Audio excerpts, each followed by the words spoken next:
I want to believe in Bigfoot, and more importantly, I want to believe there's a perfect Bigfoot film out there. That's what Big Feet's Toes of Terror is all about. I wanted to check out some of the more obscure Bigfoot films and some more recent ones, so I happened across Feed the Gods, a Bigfoot film with an interesting twist.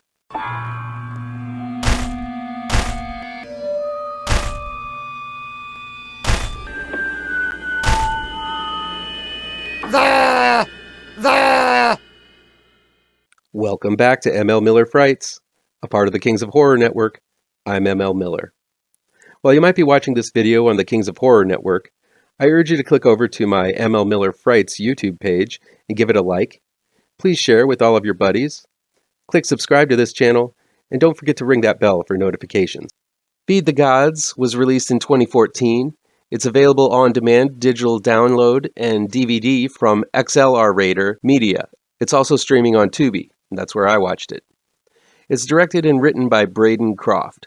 Feed the Gods centers on two brothers, Chris and Will, played by Tyler Johnson and Sean Roberts, and Chris's girlfriend, Britt, played by Emily Tennant, as they find some mysterious clues in their adoptive mother's belongings after her funeral, suggesting the identity of Chris and Will's birth parents. Deciding to follow up on the clues, Chris, Will, and Britt make their way to the small town of Tyndale, which, as we see in the opening segment, is not your typical town.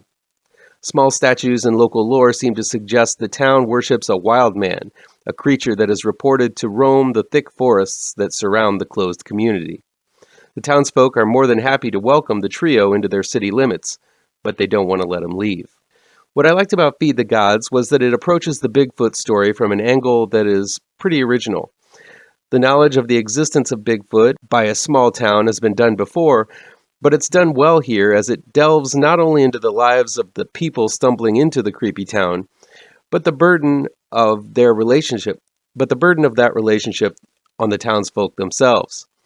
The story itself is expansive, and writer-director Braden Croft has developed a whole mythology around the town and its relationship with the Big Feets. I also like how the real horrors are the humans, and that Croft makes these horrors dangerous, as town tradition seems to be the most prominent of the responsibilities. Snowpiercer's Alex Ponovic is especially imposing as the lead abductor, who chains people to a sacrificial altar to please the quote-unquote gods. His imposing size and strong performance really makes you forget that this is a monster movie at times, as he's extremely threatening himself.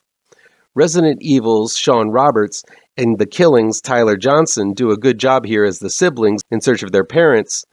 The two actors have the right sense of rivalry here, and their relationship is written well. Tyler Johnson has an annoying, twerpish Justin Bieber look that I just really couldn't get over, though. I get it that they cast an actor who was slight of build to contrast the beefy Sean Roberts as brothers who are very different from one another, but he looks like a stiff wind could knock him down, and it doesn't add to his performance when he tries to play imposing. Roberts, though he is playing a more impulsive and dim-witted brother, is infinitely more likable in the role of Will. Rounding out the trio is Emily Tennant, who offers up another strong performance as the middle woman who quells the rivalry between her boyfriend Chris and her close friend Will. One of the issues I had with Feed the Gods is that it is dark, and I don't mean dark in tone. Much of the film is taken outside at nighttime, and while there are light sources to attempt to light the way for these campers, it doesn't illuminate much. A lot of the shots, even the ones outside the cabin they're staying in, are dimly lit, and I found myself squinting through the darkness just to try to discern details. I'm used to old movies being this dark because of poor quality of film, but this film is more modern, and it's a detail that is unforgivable in these more technologically advanced times. I did watch this film on Tubi, though, so it might be shown at a lower res, and it might not totally be the film's fault. But the main problem with Feed the Gods comes during the last half hour of the film. There seems to be a large build towards something, but the payoff is rather weak. All of the hemming and hawing about Bigfoot, and the Bigfoot only shows up for a frame or two. It looks nice. We only mainly see a foot and details of the mask, but it's better than most Bigfoot movies that I've seen. The film itself gets quippy in the last act, with characters saying and doing things that might cause a laugh, but doesn't feel like a realistic way of reacting to a situation, unless everyone, including the heroes, are heartless sociopaths. So while I admire the original setup and decent performances by the cast, I kind of wish an equal amount of energy was put into the last act with way more Bigfoot action. Things seem to reach a predictable conclusion, but it feels the filmmakers and all involved were more interested in setting up for a sequel rather than make a compelling ending for the original installment. So while Feed the Gods has a nice hook, it isn't a finisher. I'm going to give Feed the Gods a respectable 2 feet and 1 toe. It would have been higher had they stuck the landing. That'll be it for today. Please chime in the comments down below and let me know what you think of this video. How on the nose or mind-numbingly wrong I am, or you can counter with your own review. If you like this video, please pound that thumbs up button. Share this video with your social media addicted pals. If you're looking for written reviews, you can find them on mlmillerwrites.com. Don't forget I have 2 new horror comic book trade paperbacks you should look for.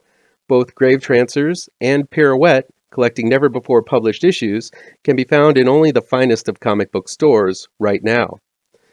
And be sure to subscribe to this channel and ring that bell for alerts to be the first to see my future videos. Thanks so much for your time, and take care.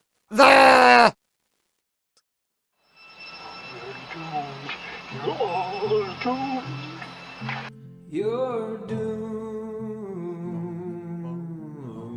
to live the life you're meant to be, stuck inside your reality. You're